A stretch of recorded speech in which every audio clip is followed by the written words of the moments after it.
6 महीने पहले जब मैं आई तो मैंने देखा कि अचानक काम शुरू, अचानक बहुत तेजी से हो रहा है, खूब धूल उड़ रही है, खूब बुलडोजर लगे हुए हैं, सब कुछ हो रहा है। तो मैंने सोचा ये तो जरूर चुनाव के लिए होगा। इसी तरह से उन्होंने कहा शिमला में हवाई अड्डा चालू हो जाएगा, ये पिछले चुनाव से पहले। इसीलिए कांग्रेस पार्टी ने तय किया है कि सरकार आने पर 1500 रुपए आपको आपकी सहायता के लिए दिए जाएंगे, हर माह दिए जाएंगे। हर विधानसभा में हम कम से कम 4 इंग्लिश मीडियम पाठशाला बनवाना चाहते हैं। इंदिरा जी का हिमाचल प्रदेश से बहुत लगाव था। यहाँ के पहाड़ों, हिमालय पर्वतों का उनके साथ एक, मैं कह सकती हूँ, एक आध्यात्मिक जुड़ाव था। आपको शायद ये मालूम नहीं होगा कि जब वे शहीद हुए उससे कुछ समय पहले शायद उनको मालूम था कि शहीद होने वाली हैं। कुछ समय पहले उन्होंने अपने परिवार के सदस्यों को एक पत्र में ये लिखकर कहा कि मेरी अस्थियां सिर्फ संगम में नहीं विसर्जित करना, वहां जरूर करिए, लेकिन कुछ अस्थियां हिमालय के पर्वतों पर भी बिखेर देना। और उनकी शहीद होने के बाद मेरे पिताजी ने ये उनकी इच्छा पूरी की।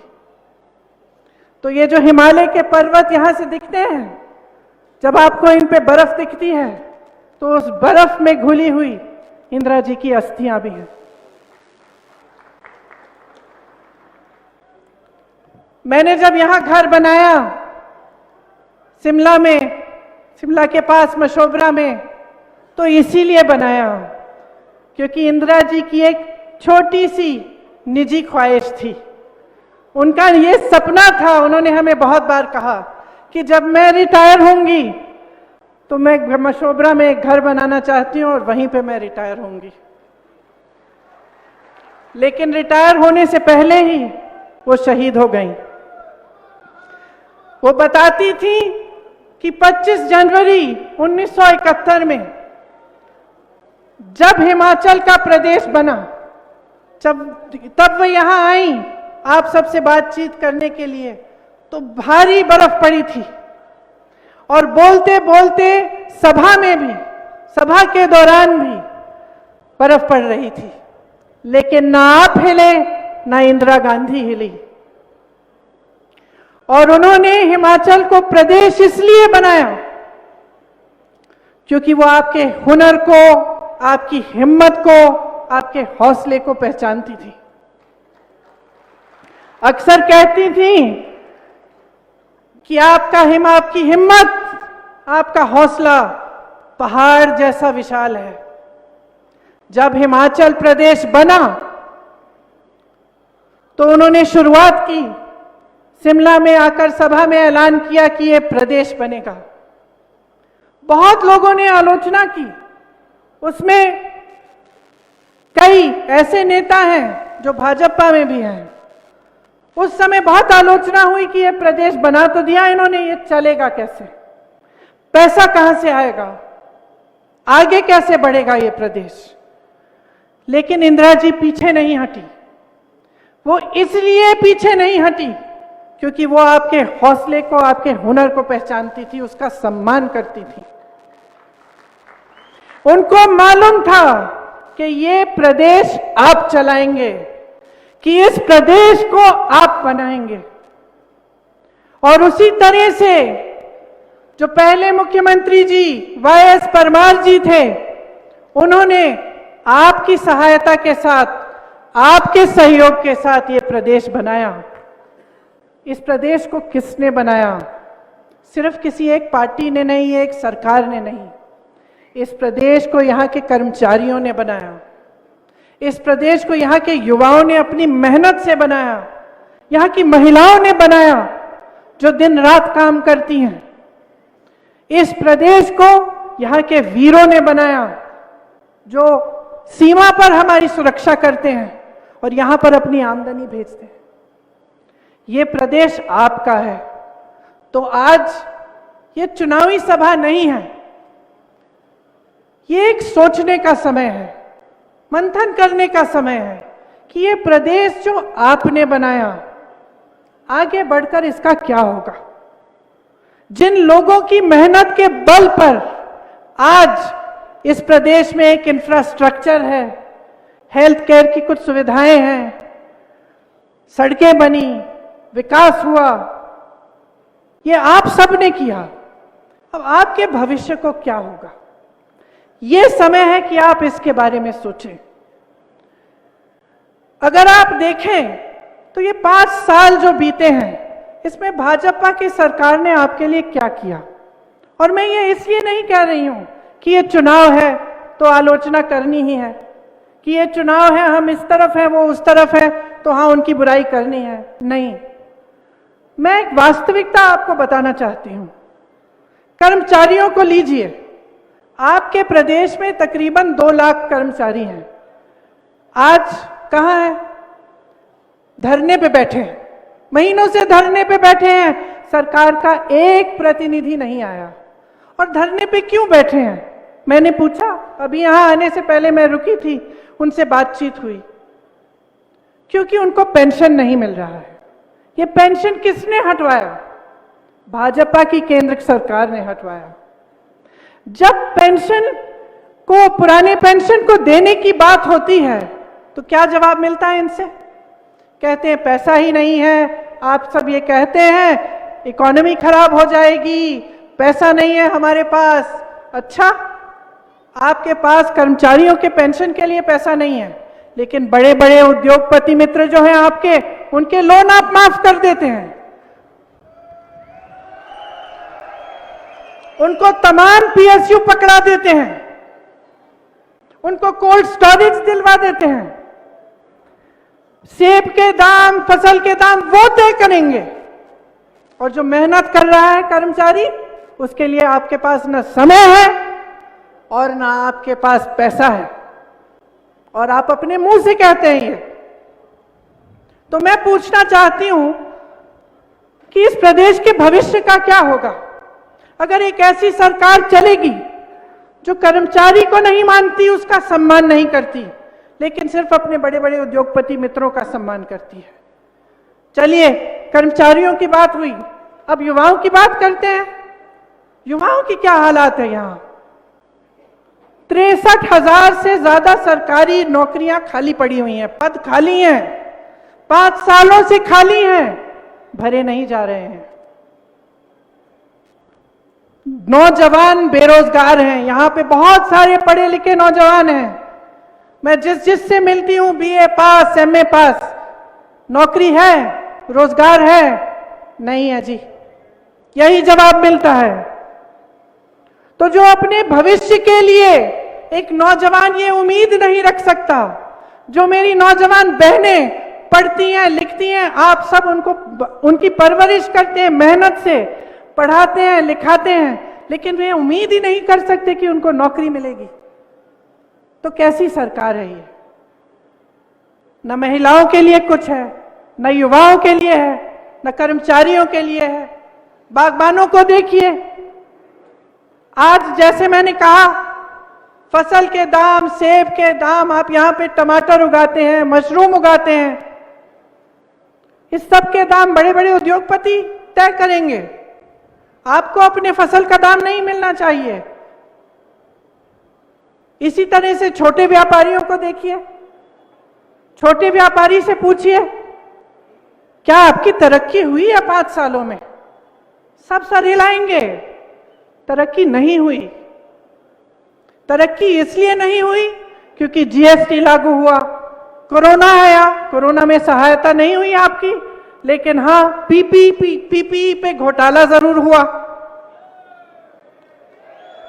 युवा को रोजगार नहीं दिया, लेकिन पुलिस भर्ती में आपने घोटाला किया, यूनिवर्सिटी के इम्तिहानों में आपने घोटाला किया। तो ये सरकार है पिछले 5 सालों से, किसी का फायदा नहीं हुआ है। ये कहते हैं ना कि रिवाज बदलना चाहते हैं, मैं तो कहती हूं रिवाज आपने बदल दिया।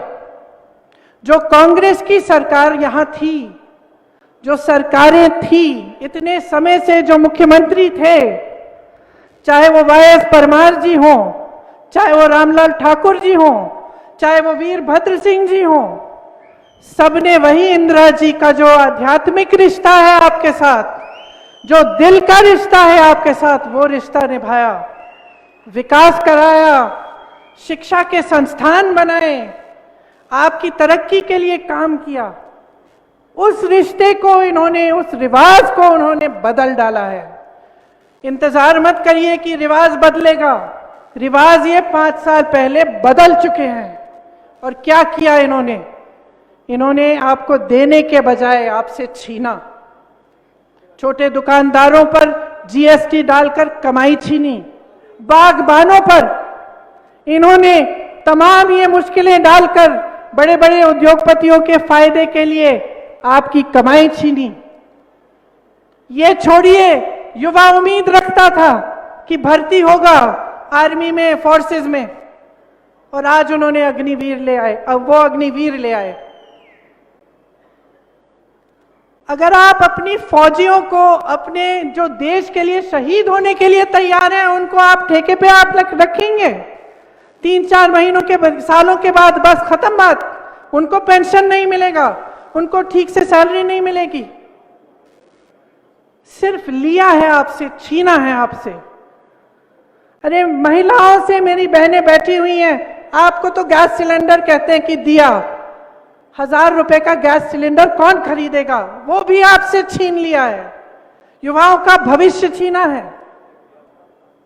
छोटे दुकानदारों की कमाई छीनी है, किसानों बागबानों की कमाई छीनी है, पेंशन छीना है। क्या आप ऐसी सरकार चाहते हैं? आप बताइए, क्या आप बदलाव चाहते हैं? चाहते हैं कि नहीं? जोर से बोलिए। चाहते हैं। जिस से मैं मिलती हूं वो कहते हैं मुझे, हम बदलाव चाहते हैं, थक गए हैं हम। आपके जो मुख्यमंत्री थे हमारे लिए काम करते थे, यहां घोटाले पे घोटाला हो रहा है। लेकिन सिर्फ इनके बारे में नकारात्मक बात करने के लिए नहीं आई हूं मैं आपसे कहना चाहती हूं कि कांग्रेस आपके लिए क्या गारंटी दे रही है, क्या कह रही है, क्या करना चाहती है। मैंने युवाओं की बात की। देखिए, एक देश, एक प्रदेश के लिए युवाओं से ज्यादा जरूरी, ज्यादा महत्वपूर्ण कुछ नहीं है। आपके भविष्य मजबूत होंगे तो प्रदेश आगे बढ़ेगा। इसीलिए हमने तय किया है, और ये मैं यहां इस मंच पे खड़े होकर आपको गारंटी दे रही हूं कि जब हमारी सरकार आएगी, मुख्यमंत्री जी बैठे थे, उनको जाना पड़ा, उन्होंने कहा था अभी आपके सामने कि उनकी सरकार बनी और जो वचन उन्होंने चुनाव में किया था कि किसानों के कर्ज माफ होंगे, वो 3 घंटों के अंदर अंदर सरकार बनने के बाद वो वचन उन्होंने पूरा करना शुरू किया। आज यहां पे खड़े होते हुए मैं आपसे कहना चाहती हूं कि जब कांग्रेस की सरकार हिमाचल प्रदेश में बनेगी तो 2 निर्णय एकदम पहली मंत्रिमंडल की बैठक पे होंगे। सबसे पहला, 1 लाख जो सरकारी नौकरियां हैं, जो पद हैं, वो भरे जाएंगे और वो नौकरियां मिलेंगी आपको। कुल मिलाकर 5 लाख रोजगार मिलेंगे, जिसमें से 1 लाख रोजगार पहले मंत्रिमंडल के बैठक में तय करे जाएंगे और उसकी घोषणा होगी। दूसरी चीज कि ये जो ओपीएस है, पुराना पेंशन, वो भी उसी मंत्रिमंडल के बैठक में तय किया जाएगा और आपके सामने लाएंगे, वो आपको वापस मिलेगा। इस प्रदेश के जो 2 लाख कर्मचारी हैं, उनको अपना हक मिलेगा, क्योंकि ये उनका हक है, उनका अधिकार है जो उनसे छीना गया है। यहां पे तमाम युवा हैं, पिछले 5 सालों में नौकरी आपको मिली नहीं, रोजगार आपको मिला नहीं, लेकिन मेरे सुनने में आया है कि यहां पे ड्रग्स बहुत फैले हैं। एक ड्रग पॉलिसी बनेगी और डी एडिक्शन सेंटर हर जगह लगवाए जाएंगे। लेकिन सबसे महत्वपूर्ण बात है कि हमारा पूरा जोर रोजगार दिलवाने में जाएगा और 680 करोड़ का स्टार्टअप फंड बनवाएंगे। जो नौजवान अपनी अपना छोटा सा व्यापार शुरू करना चाहता है, स्टार्टअप करना चाहता है, उसको 0% ब्याज पर यह लोन मिलेगा और इसके लिए एक अलग से फंड बनेगा। जो सरकारी और पब्लिक प्राइवेट कंपनियां हैं, उसमें हिमाचल के रहने वालों को रोजगार की अहमियत मिलेगी। सबसे पहले आपको रोजगार मिलेगा। हर विधानसभा में हम कम से कम 4 इंग्लिश मीडियम पाठशाला बनवाना चाहते हैं। आपको याद होगा कि वीरभद्र सिंह जी ने शिक्षा के लिए कितना काम किया प्रदेश में। आज अगर बच्चा पढ़ा लिखा है, अगर हर नौजवान युवा युवती पढ़ी लिखी है, तो हम कह सकते हैं और गर्व से कह सकते हैं कि ये काम वीरभद्र जी ने करवाया था। मेरी बहनें यहां बैठी हुई हैं, मैं जानती हूं कि कितना कठिन जीवन है। हर परिस्थितियों में आप गृहस्थी भी संभालती हैं, बाहर काम भी करती हैं, खेती भी करती हैं, नौकरी भी करती हैं। और जब मैं आप सबको देखती हूं तो इतना गर्व होता है आप पे कि आप इतनी दृढ़ता से, बगलामुखी मां की शक्ति से, मां ज्वाला जी की शक्ति से, मां नैना देवी जी की शक्ति से आप काम करती हैं, आप आगे बढ़ती हैं, चाहे कोई भी परिस्थितियां हों। हम चाहते हैं कि ये जो महंगाई की परिस्थिति है, जिससे आपको इतनी मुश्किलें हुई हैं इन 5 सालों में, इनका सामना करने के लिए आपको कुछ मदद मिले। इसीलिए कांग्रेस पार्टी ने तय किया है कि सरकार आने पर 1500 रुपए आपको आपकी सहायता के लिए दिए जाएंगे, हर माह दिए जाएंगे। ये आपके संघर्ष की पहचान है। हम पहचानते हैं और सम्मान करते हैं आपका। हम चाहते हैं कि आपको अपने संघर्ष में मदद मिले, लेकिन हम ये भी नहीं चाहते कि आप सब पढ़ लिख कर घर बैठे। हम चाहते हैं कि युवतियां भी पूरी तरह से अपने पैरों पर खड़ी हो पाए, आपको भी रोजगार मिले, आप भी जिम्मेदारी संभालें।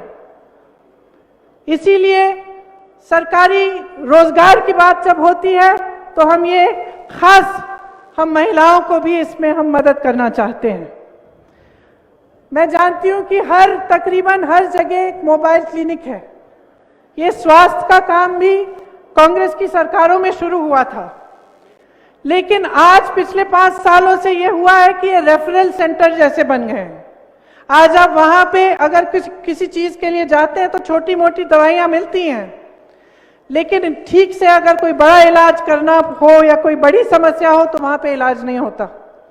कांग्रेस पार्टी चाहती है कि आने वाले समय में हम उन पीएचसीज को मजबूत बनाएं, ताकि आपको इलाज वहीं पे मिले, अच्छी दवाइयां, अच्छी सुविधाएं मिले। जैसे मैंने कहा,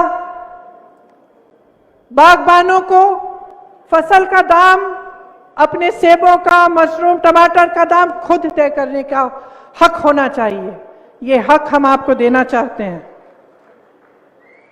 हम बड़े बड़े उद्योगपतियों के फायदे के लिए आपका नुकसान कभी नहीं करवा सकते, क्योंकि जैसे मैंने कहा, जो आपके और हमारे बीच, जो आपके और कांग्रेस पार्टी के बीच में रिश्ता है, वो एक बहुत गहरा प्रेम भरा रिश्ता है, एक निष्ठा का रिश्ता है। और हम चाहते हैं कि वो रिश्ता हमारे एक एक नेता निभाएं। और मैं आप सबसे भी अपील करती हूं कि एकजुट होकर ये चुनाव लड़िए, एकता दिखाइए, पार्टी को मजबूत करिए, ताकि हिमाचल प्रदेश मजबूत हो। यहां सोलन में ये निर्णय लिया गया है कांग्रेस पार्टी में कि यहां पे एक बड़ा फूड प्रोसेसिंग पार्क खुलवाया जाए। ये फूड प्रोसेसिंग पार्क ऐसा होगा कि यहां पे जैसे अगर आप टमाटर उगाते हैं तो उसको प्रोसेस करना, केचप बनाना, दूसरी उसकी चीजें बनाना यहाँ पे हो सकती हैं और यहीं से फिर वो पूरे देश में जा सकती हैं। तो इसके लिए एक बहुत बड़ी सुविधा और इसके लिए खास फंड हम देना चाहते हैं। अब आप कहेंगे कि देखिए वचन तो सब करते हैं चुनाव में, हमें कैसे मालूम कि जो आप कह रहे हैं वो सही है कि नहीं। मैंने भी देखा है, मैं सालों से यहाँ से गुजरती हूँ, आपने भी मुझे देखा होगा, अक्सर हर 1.5-2 महीने में यहाँ से गुजरती हूँ। मुझे याद है पिछले चुनाव में भाजपा के जो लोग थे उन्होंने कहा था कि यहाँ से हाईवे शिमला तक बनेगी। अब 4.5 साल से मैं जब ये हाईवे पे आती हूँ तो मुझे लैंडस्लाइड दिखता है, पेड़ कटे हुए पड़े हैं, कहीं पे काम रुका हुआ है, जैम है, लेकिन हाईवे नहीं बन रही थी। 6 महीने पहले जब मैं आई तो मैंने देखा कि अचानक काम शुरू, अचानक बहुत तेजी से हो रहा है, खूब धूल उड़ रही है, खूब बुलडोजर लगे हुए हैं, सब कुछ हो रहा है। तो मैंने सोचा ये तो जरूर चुनाव के लिए होगा। इसी तरह से उन्होंने कहा शिमला में हवाई अड्डा चालू हो जाएगा, ये पिछले चुनाव से पहले नहीं हुआ। हर बार मैं चेक करती थी कि भाई फ्लाइट चालू हुई, नहीं हुई। कब चालू हुई? 2 महीने पहले। 2 महीने पहले, क्योंकि अब अगला चुनाव आ रहा है।